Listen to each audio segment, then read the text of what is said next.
Hello. Goodbye. It's Friday. It's a bad day. It's open mic. It's ugly outside. It's very ugly outside.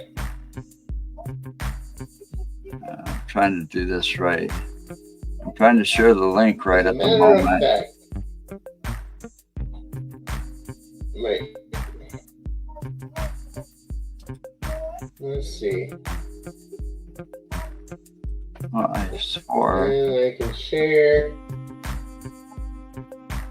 Oh, come on. There it goes. I'm sharing our feed through Facebook, so. I was trying to. There we go. There. I'm gonna try something. I haven't done this before, so let's see if it works.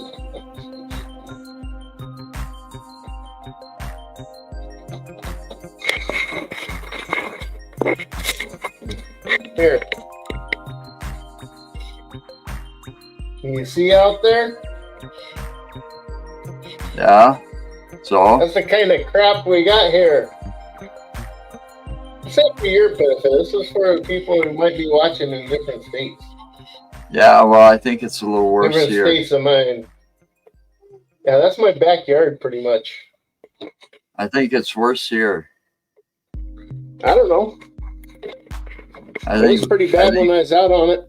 I was out on the road going from Madison to. Well, a lot of people have said that. Mills.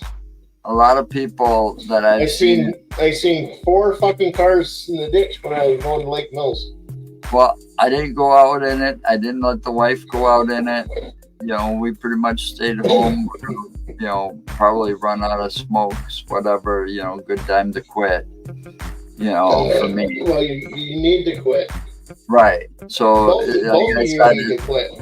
Right, but like I said, it's a good time for me to quit because, you know, I only got a couple left. But, you know, it's not safe out there.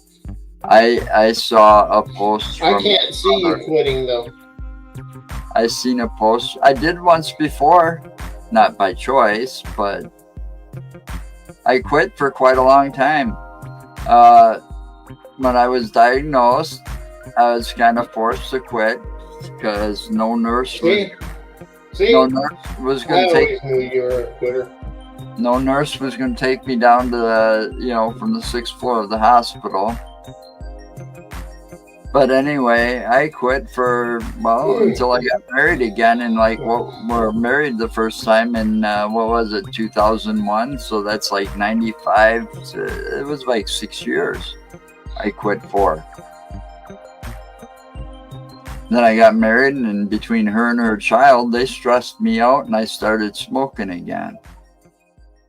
You know, haven't tried to quit since, and that was my first wife. You know, but this time, man, doctor's advice, I need to, yeah, it's probably the best thing for me. Quit. So, but... this weather, like I said, this weather is bad. I mean, it's not as bad as they were saying. Oh, Tuesday was going to be so bad. And yeah, shit. Tanya could have probably worked on Tuesday, you know. She got a little upset because she's like, shit, this wasn't nothing.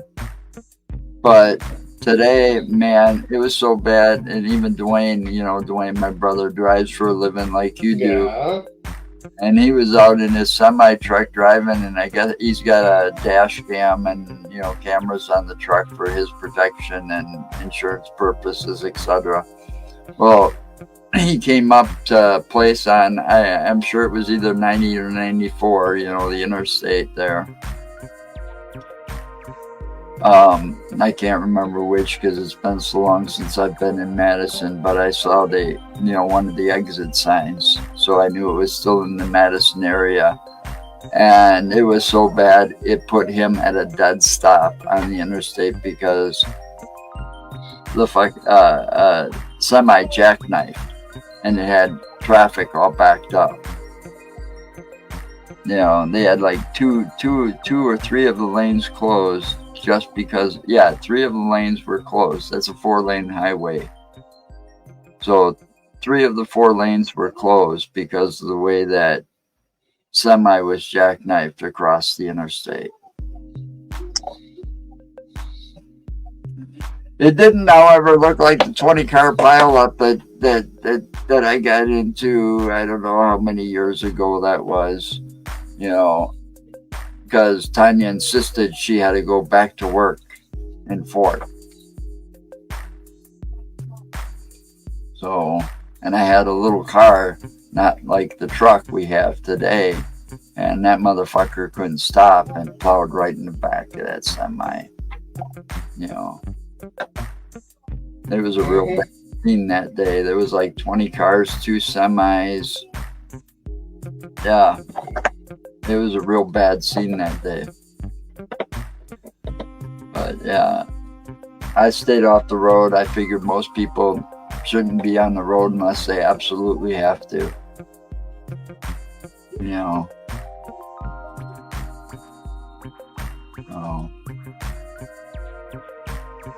Anyway, this is supposed to be open mic. The link's out there. It's pinned. We got a couple of good guests coming up next week and the week after. Unfortunately, you missed what I can't. I'm not gonna, because the way we are, we don't disclose the locations of private investigations.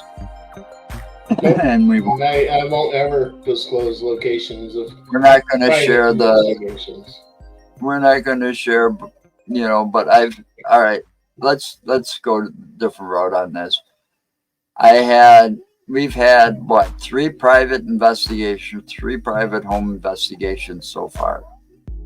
This one was being the 3rd. Okay. Out of those 3, there was one, and you'll know which one this is, where I think she was not so much scared as when she found out what I was doing or we were doing. It's time for me to get some attention. One of those. Okay. The other 2, this one and the other one, the other one that I'm talking about, were, I believe, 100% legit. Something's bugging or was bugging them. And we got evidence at both of those locations. Unfortunately, the one location we can't go back to anymore because they done sold that house and moved. Yeah. But I think they're gonna like their place better. So they're moving into a family house. It's been in their family for many years or many generations. So, but yeah, you did miss a good. This place, after a while, it got pretty active for us. It affected Tanya, where she had started feeling kind of woozy or sick, and had to move closer to the front door, which was like the opposite side of the room where a lot of the activity and stuff was happening. Jesse got some pretty convincing looking pictures of shadows. It'll be nice to see those blown up, because those were just on a little, I don't know what size screen that was, but he had a little bitty GoPro camera. And we had the REM pod go off. We had some activity happen. So it was a very interesting location. Unfortunately, you missed out. Well, like I said, a little difficult to be doing anything whenever Mother Nature don't want you to. Yeah. Yeah, we wouldn't want your stinky ass around anyways. I mean, the place was kind of small, and man, you would have stunk up the place. But it was interesting. I mean, I got to work with Nick for the first time. That was cool. Got to meet Don and Mike. I think that was his name, Mike. That was with Nick. Yeah. You know, and then I actually got to work with our new person added to our team, Jesse, you know, so that was really cool. Yeah. So, you know, other than that, we got some pretty compelling evidence and they do want us back. So you'll have a second chance. Hopefully Mother Nature won't kick you in the ass again. Yeah, I hope not. But other than that, that was, you know, that's been it for things we've been, you know, doing so far. I mean, if you want to come on, the link's out there, you know, come on and join us. It's an open mic night.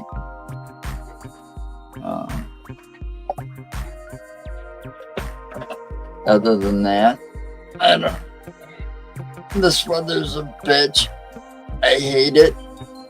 I hate this time of year. People can't drive, and it hurts. I woke up and I hurt everywhere.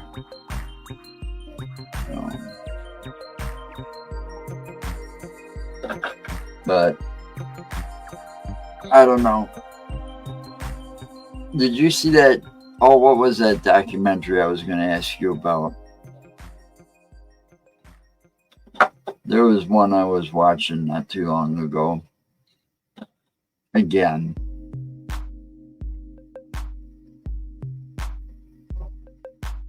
Fuck, I can't remember.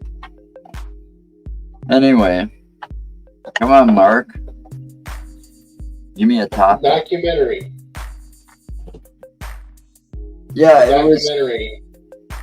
It was about. I can't even remember what it's about. I'm getting bad at remembering shit.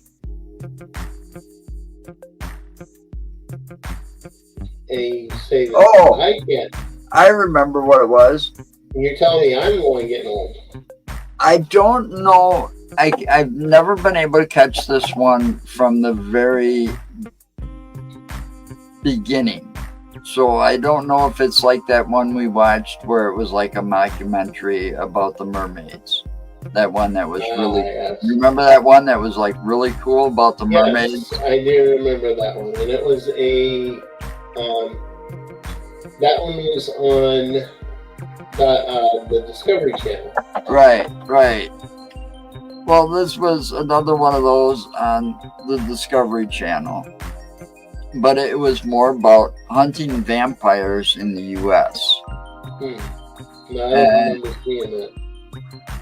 And it was these two guys, and throughout their extensive research, and I don't know because, like I said, I didn't see the beginning of how they determined this, but they determined that these vampires that are in the U.S. supposedly now.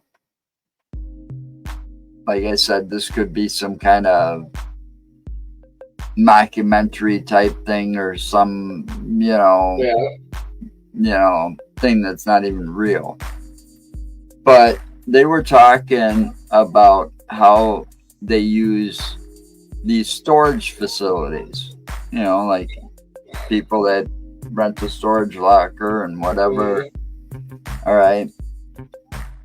They got these handmade coffins in there, but at the same time, there's also dirt that they supposedly tested, and analysis proves that it came from Romania or someplace, along those lines.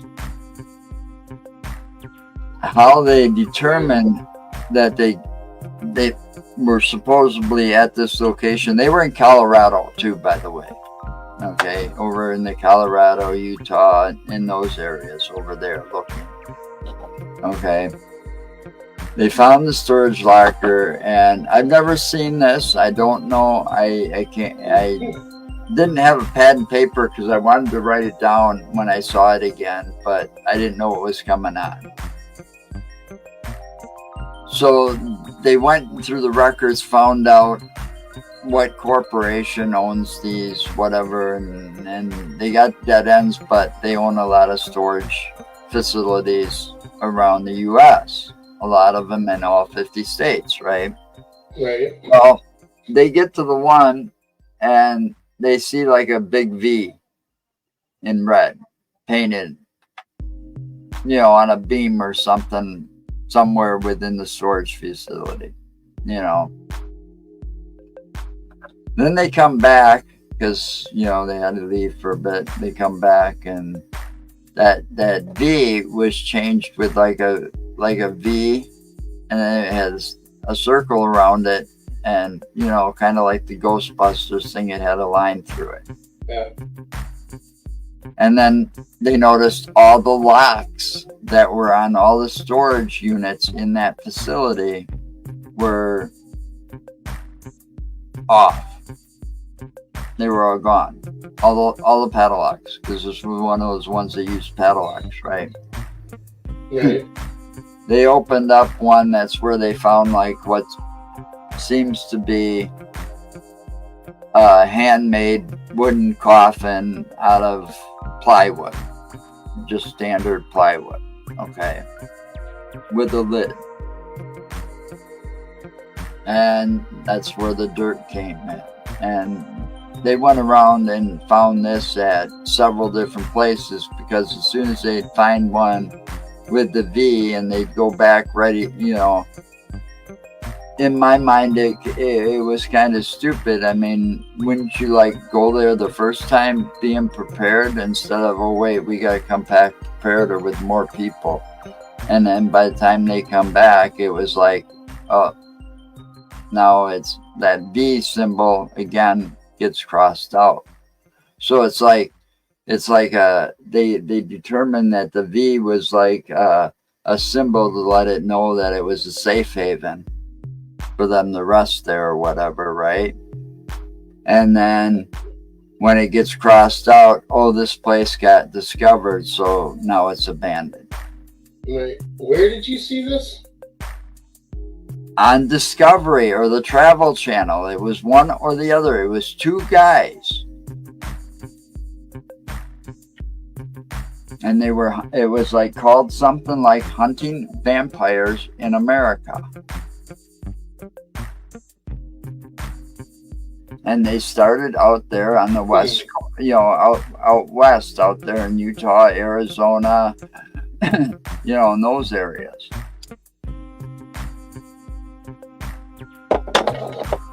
But according to their theories and their research, every one of those storage units that are owned by this company that they discovered has probably got vampires. That's kind of interesting.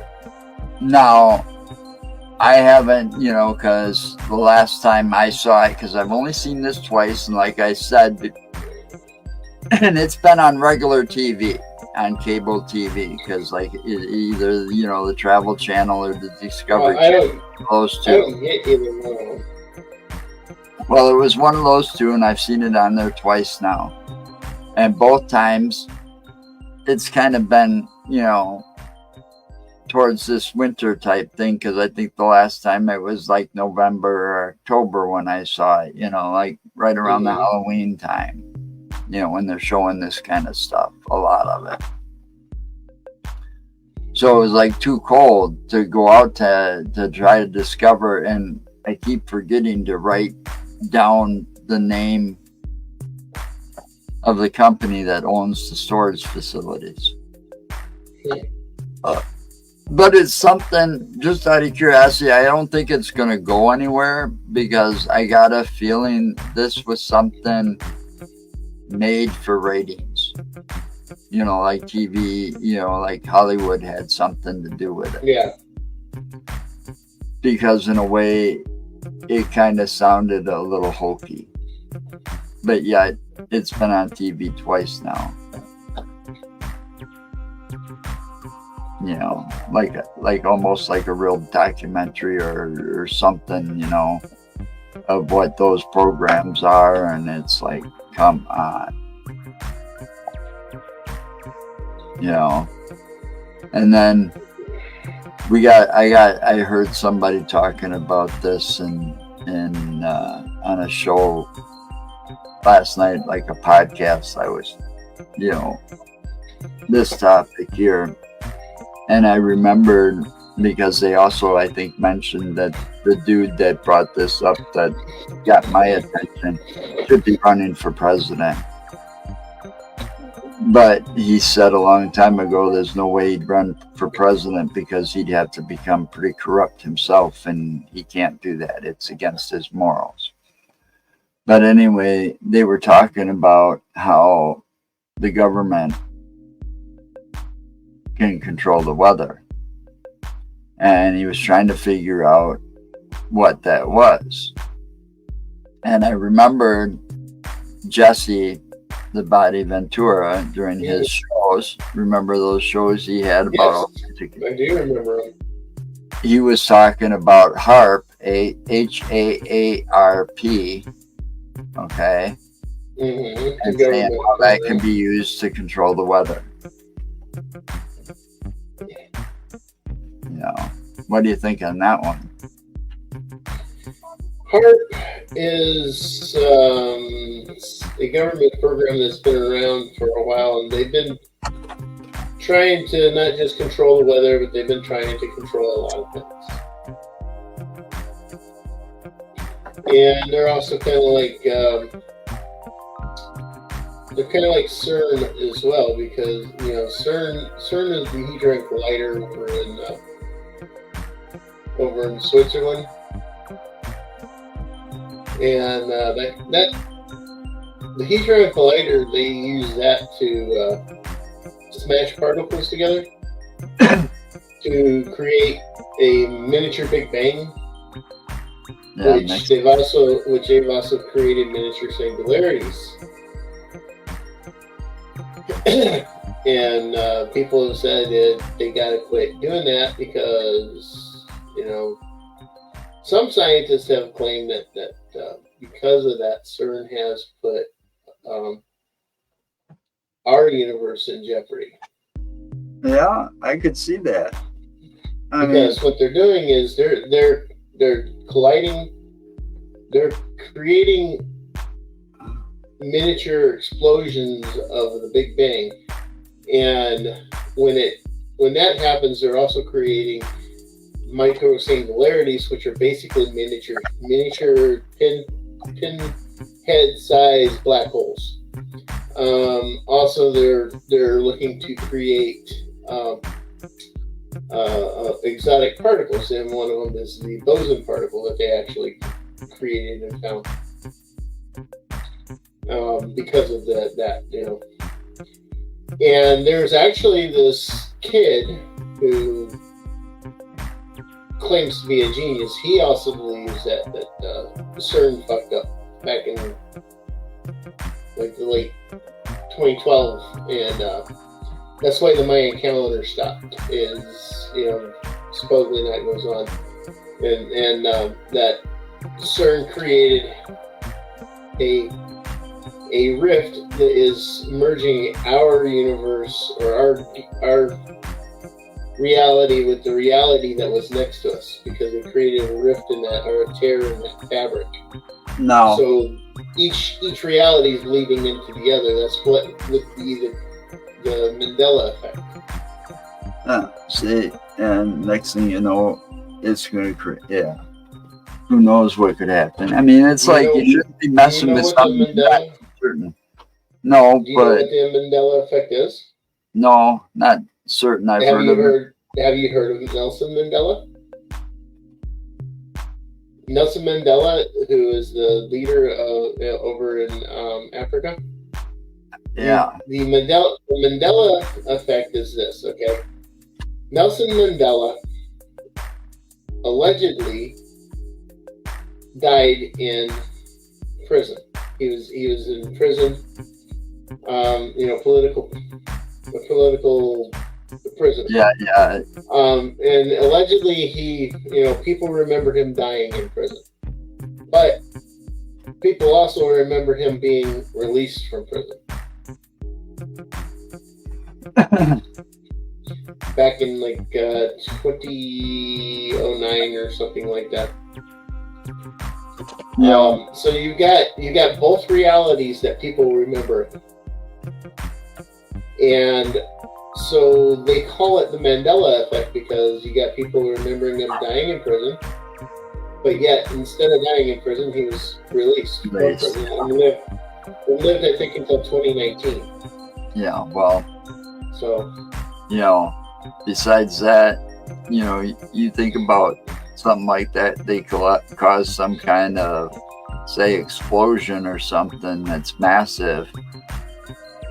God only knows what could happen or what it could destroy, because they're messing with technology that they shouldn't be messing with.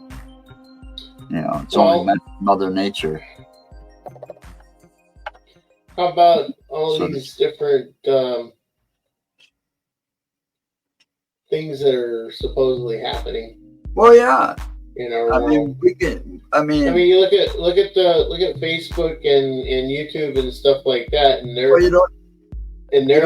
starting to show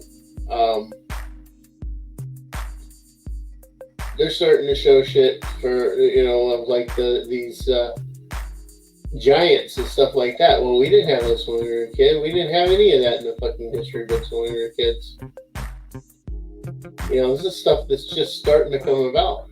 And look at some of the stuff that's happening today, where you've got all kinds of mass destruction events going on everywhere. Hurricanes, earthquakes, tidal waves, tsunamis, and they're happening more often. And it's not I'm not so sure I buy into the climate effect as much as I buy into us. Well, in a way, it would be their excuse of the climate effect, but it's still humans messing with stuff that they shouldn't be messing with, digging too far, or whatever. But then again, maybe it's Mother Nature's a way of saying, time's just about up. You people are not getting along so well. I don't ever remember in history our country being so divided as it is today, and people being so divided and hateful as they are today. Well, that's because this orange orangutan that was... Yeah, I don't want to talk about the orange orangutan. I just want to make that point. It's because of that orange orangutan that was pretending to be in the White House, gave everybody permission to be the way they want to be. But still, okay, it's just so sick. There. So it is. It's very sick, and it's sad too. It's not just sick; it's sad too, because you got all these, Well, it's like Mother Nature striking out, saying, "Hey, your time's almost up." I mean, when do you ever remember? I know you haven't been here that long. You've been here, what, 25, 30 years here in Wisconsin? Because you're I've been here since 96. Right. So, I've been here all my life. I remember maybe one other time that it actually registered that we've had an earthquake. Well, yeah. And it wasn't but what was it? I saw it. It wasn't but a week ago they had a 2.5 or 2.6 magnitude or whatever earthquake recorded up near Crandon.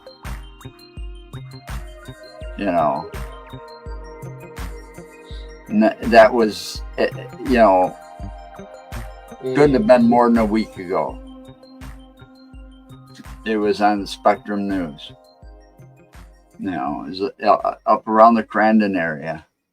Crandon, Wisconsin, up there where they have all those different concerts during the summer.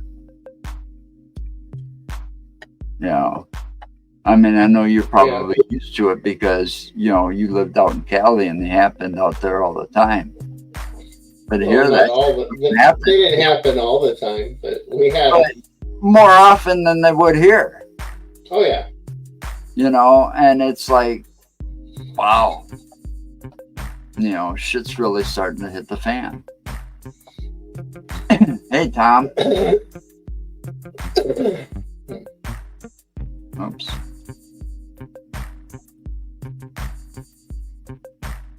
Oh, but with all that shit happening, man. And then that big earthquake, what was it, just off of the coast of Japan somewhere recently? And then getting hit with tidal waves or tsunamis. Yeah, that was another one that off of Japan there. There was another one that hit one. It just happened, yeah. Mother Nature's like not playing around no more. I mean... Well, she shouldn't. She should be pissed at us. Oh. Because we're a bigger fucking parasite on the face of this planet than anything that's ever been here. We take more from we take more from this Mother Earth than any other creature that's ever walked this earth. Well, yeah, even the Native Americans. And we don't give back. We should be giving back to Mother Earth, but we do not. No, keep cutting down the forest. She's tired of it. Replanting. Why do you think we keep getting these fucking coronaviruses, these new strands and shit?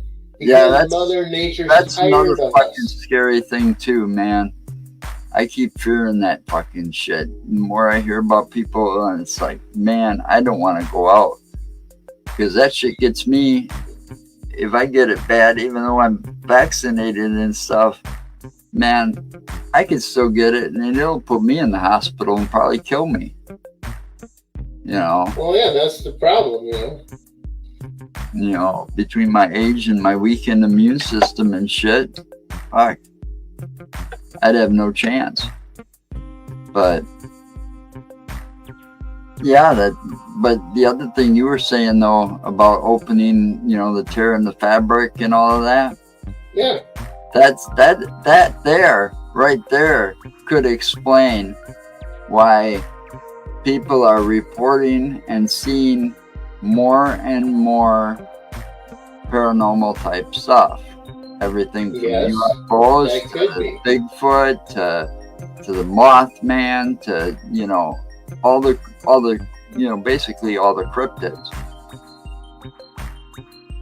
And that brings up a point too that I also read recently that somewhere here in Wisconsin there was a bill passed so that the pilots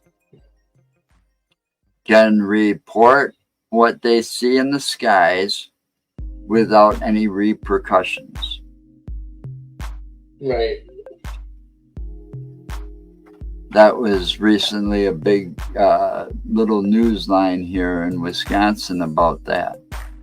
So that means they can report the UFOs and stuff to like the FAA and all the federal places or whatever, and they won't face like, you know, oh, you're crazy, you need an exam, you're grounded, and, you know, that kind of shit. You know, because the reason they're going to report, well, you're a pilot and you say you've seen something weird in the sky and you could describe it, right? Like you've seen like, oh, this, and it's like a flying saucer, it's metallic and all of this. You know, they're going to ground your ass, and then you got to go through a psych eval past that in order to, and you might lose your job. Well, you're going to report it? No. So now they got that net now where they can report it without facing any of those repercussions.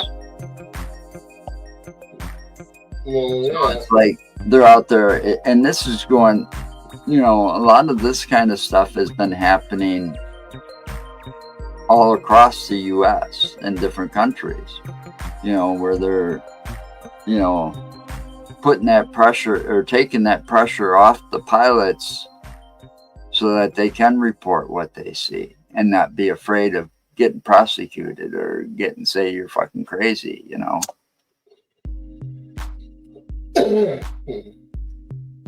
Right. So I think as time goes by, uh, uh, you're gonna see and hear a lot more. And the thing is, people are gonna think, oh well, you know, they've been there the whole time. You know, it's not like the numbers have grew. It's just like they're allowed to say that what they're seeing now. I mean, think about all of these government files about UFOs that are still top secret. You know. You know damn good and well they're not going to tell us the truth. And the ones the only thing they're going to tell us, the only time they're going to tell us anything and claim it's truth is stuff that they've already determined that's not going to, that we'd be able to handle, or that they think that's okay to let us know. They're not going to tell us the absolute truth. Or they got no choice because you've got, 10,000 witnesses. Right, but the whole thing is that they're not going to tell us the absolute truth. They're not going to come out and say, yeah, we've had out contact with alien species for years, and we've got alien craft sitting in a top secret facility right now that we have back engineered, and some of these craft we see flying around on our own. So now let's go backwards a little bit, and I know you've seen this one. I'm pretty sure you've seen this one. The alien autopsy. Yeah. Now, do you remember that was hosted by Riker, the guy that plays William Riker? It was like, okay. You believe that was either a hoax, or do you think that was the real thing? I mean, nowadays, back when that whole thing came out, it was widely viewed as a hoax, something that was made up. But if you really seriously think about it, especially now that we've investigated so much and heard so many different stories, where there was a guy back in the 50s that was talking about this and got hushed up, But now that we know, and it's becoming more and more acceptable to actually say you've seen something in the sky, and it's not, like they're spy balloons or weather balloons, or, it's something that really can't be identified. Do you think that autopsy could possibly have been real?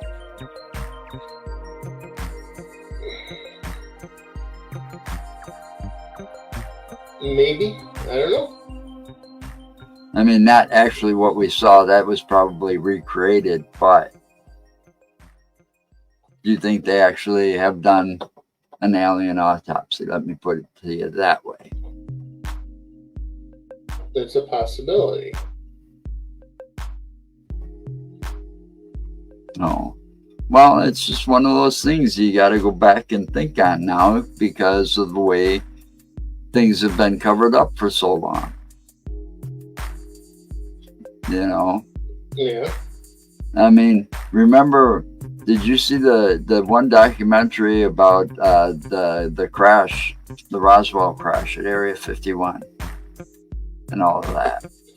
Where I've seen a lot of stuff on them. I'm talking about the one where the guy found that metal where it was almost like a liquid, but yet you crinkle it up like tinfoil, but the minute you let go, it went back to like all straightened out. Yeah, It was like a real model that nobody could figure out what the hell it was. And then all of a sudden, somewhere along the line, his sample or piece that he kept, that leads me to believe about the Men in Black, getting involved with that one. Because who would make up a story like that, especially back in the 50s? That's one thing that bothered me. The guy comes out, about this. I mean, I know why he didn't open his mouth right away, but still, when he did open up his mouth, people thought he was crazy at that time. I mean, would you make up a story that would put you in the nut house? No. I mean, that just don't make sense. I mean, you're living in the 50s and you see something and you can't explain it, but yet that if you talked, they're going to put you in a straitjacket quicker than you could say your name, Right. So why make up the story in the first place? That's what I don't get. Why do people just closed mind crap, I guess. This weather's getting to me. It is. Stuck here, can't go. I'm gonna start fucking craving a smoke. Well, sorry. What's to do about it other than go out and have her take the truck, go to the store? Get fat. No, she ain't leaving until at least noon tomorrow. Because these roads are bad, and especially at night, they ain't gonna take chances. Well, it's only 5:43. Yeah, but it's dark outside. You want to be able to see the roads pretty good, especially when you're going down CW. Well, yeah. Because I came back from Lake Mills on 89. I actually took pictures. You can't see the road. It's all white. The whole fucking thing's white. Yeah, well, it's not just the snow you got to worry about. It's the ice that's under the snow, and then it's the deer. Fresh snow put the deer on the move around here. Yeah. And yeah, they cross over CW quite a bit. We don't need any more of those types of accidents. Yeah, I know. She don't need to hit another deer. Well, it's always around this time of year. New vehicle.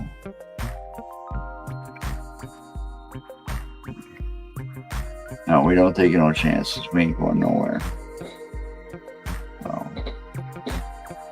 Well, we're gonna make our what is it?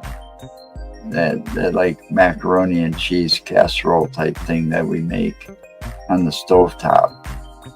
Or maybe even took hamburger out, or maybe even do a tater tot casserole. Lisa said that she'll make us some tacos tonight. If I would have went to the store last night, like we should have, I'd have made sure I got a little onion and green pepper, and we would have had a meatloaf.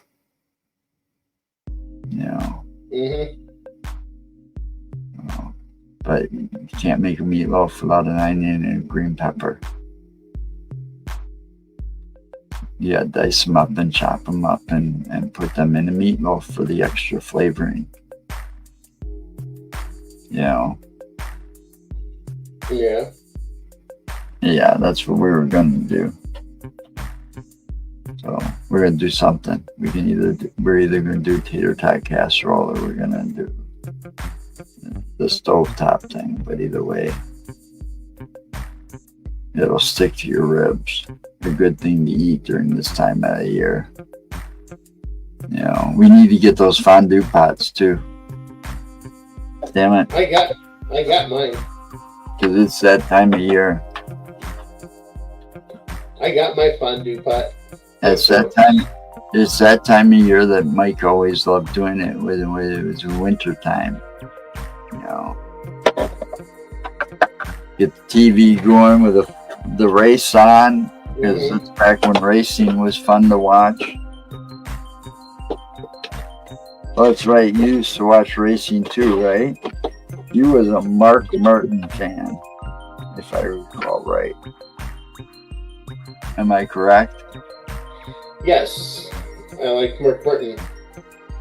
I thought he was a good driver, and I thought he got bad reputation for some of this shit.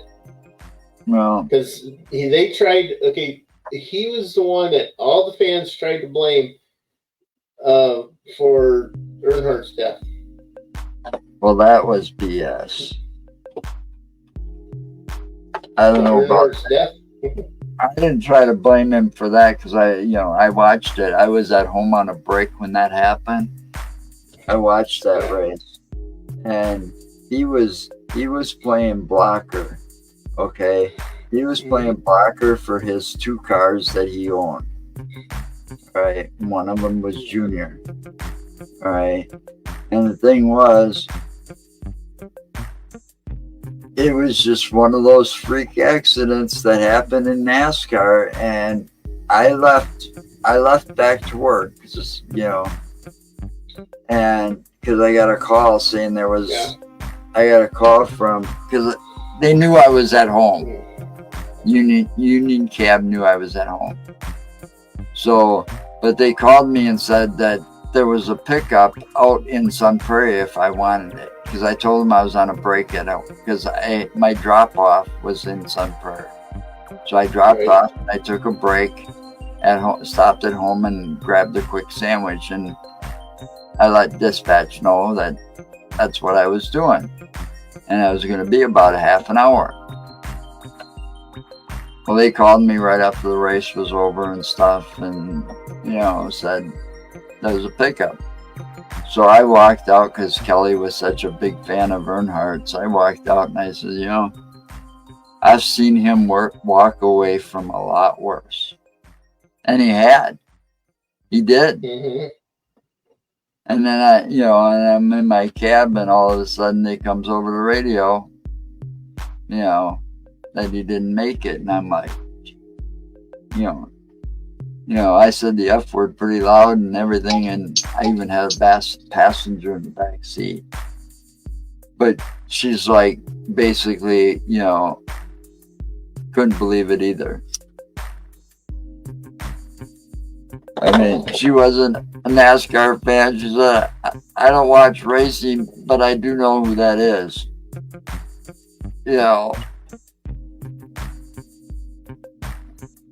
And it's like, that's how big of a guy he was in the business. I mean, you may not have watched, I remember that. I remember that. So, and I did. I said that when I left. I said, I've seen him walk away from a lot worse.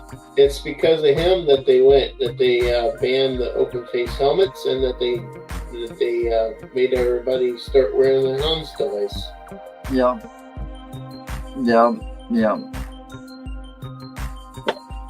mean, and then they did. Oh my God, the radio stations went on for days after that,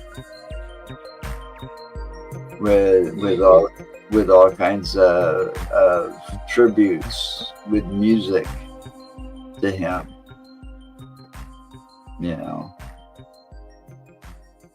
But yeah, I own that story too. Somewheres. His story. The Dale Earnhardt story. It's like a big major documentary. I think it's in a metal tin. Like a collector's edition. I think that's somewhere up here. Oh. Yeah, I mean, Yeah, I don't watch NASCAR anymore, unfortunately. yeah, neither do I. Well, they changed the rules so much that, and it's not the rules for safety. Those, I mean, I understand changing some rules for the safety of the drivers. Okay, Mm-hmm. that I mean, learn as you go. Change those rules. But it's the point systems and the way that it's played out now throughout the season. Yeah. Well, yeah. You know, and they do it because they don't want one person dominating the entire season and then win the cup. Okay. All right. Well, you don't do that, so you only get down to what? So they got a playoff. I mean, what is this, baseball? I mean, to have playoffs? Come on. I mean, you adjust the points itself so that, you know, they could have done something different. They could have, yeah. But it all got messed up and screwed up again because of the one Rainbow Warrior. Okay? Because he dominated so many times and did that so many different times that they had to put a stop to it. But yet, he was their poster boy. He was bringing in all the younger crowds. So they let him get away with everything. Now he can't get away with it so much anymore, and he can't dominate as much anymore, so he starts whining more. You know. Yeah. I mean, but that whole point system got messed up, and that's when I stopped watching it. That when Rusty retired. And Dale stopped racing. And I'm not talking. I'm talking Junior. If I remember correct, Rusty's kid is racing now. Right, he is. He is. And Rusty kind of went into broadcasting, I think, and he's... I thought Rusty started a team for his kid. Yeah, he's the car owner. Or the team owner or whatever.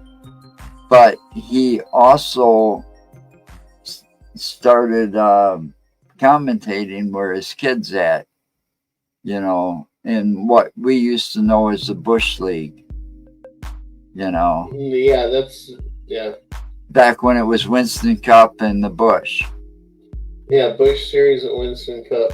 Yeah. I don't care what it is now. It's always that way for me. That's the way I started watching. I mean, I started watching it watching the local tracks around here until NASCAR ruined some of them. You know, well, some of them actually just the one local track that I used to go to. They took it over, and then they started charging a hand. I know which one you're talking about. Started charging an arm and a leg for tickets, but they didn't want to change anything about the seating and stuff, you know, which never made sense to me. You know, if you're going to charge that much, at least make comfortable seating out there. Yeah.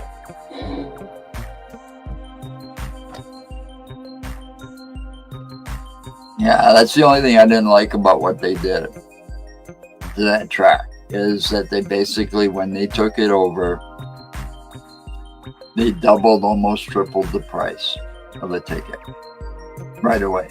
That was the first thing they did, you know, and that's like, fuck that, you know.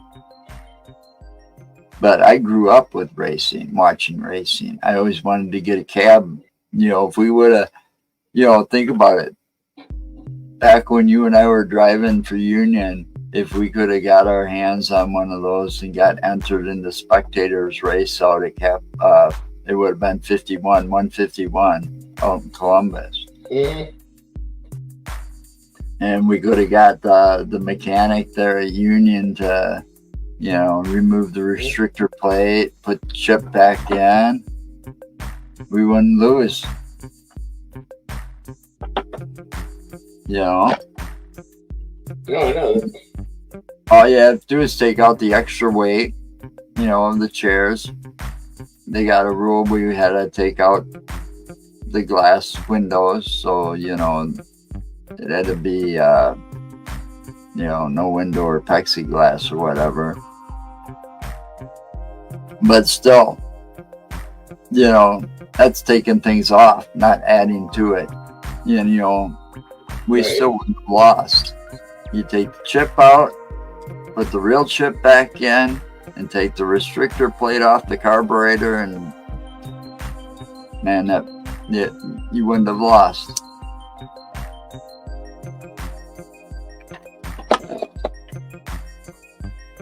Been the first taxi to win because you keep the light on the hood and the thing. That's the way you do it. Yeah, I'm sure people did it though. Thought of it later because it was commonly known after a while that all the cabs for both the two major companies there, us and Union and the Silverfish, that those were ex-squad cars. Yeah. It's just that you just had two different brands. The Union had Chevy, all the Chevy Caprices, and the Silverfish had Crown Vics. But all of the stuff was the restrictor plates, and the chip was taken out and replaced. Imagine. They'd already.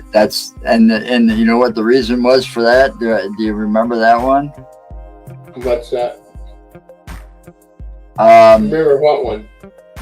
Somebody told me one of the veterans at Union that was a cab driver. Okay, told me the story of why that was, because he was like training me, and it says, these were old squad cars, but this is what they, anyway, and he told me why they did that, why that was being done and required now. Well, some idiot cab driver back before our time, apparently, well before our time, went up to Oak Hill, okay, left the keys and the cab running, went in to find his passenger. An inmate got out, escaped, got into his cab, and led the cops on one hell of a chase. And they couldn't figure out why they were having problems catching him. Right, yeah. And they eventually caught him when he totaled the car. But the chase went on across like 7 different counties. It might have went back and forth, but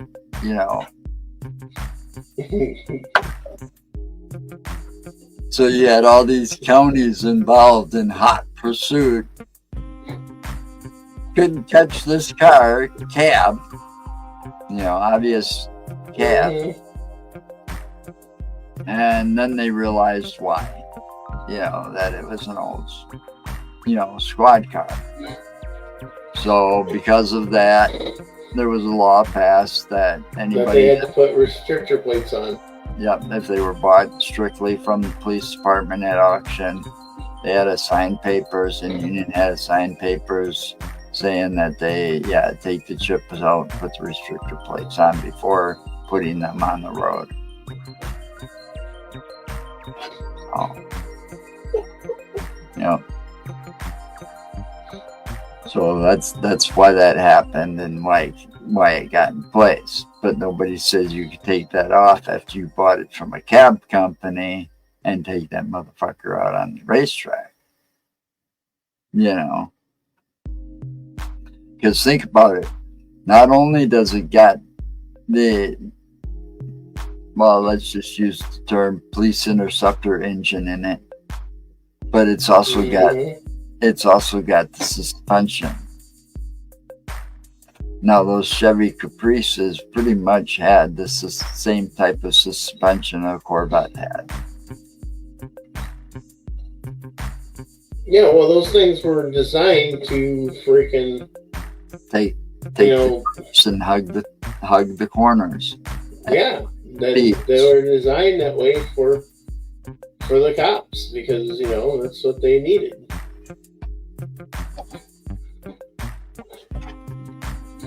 Anyway, excuse me.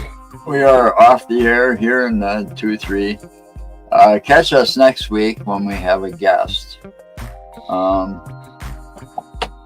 Let me see who it is. Oh, Ernie Pack.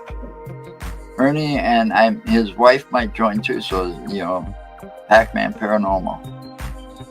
Cool. Next Friday. So it should be an interesting show next Friday. So have fun. Stay safe out there. And remember, anything's possible.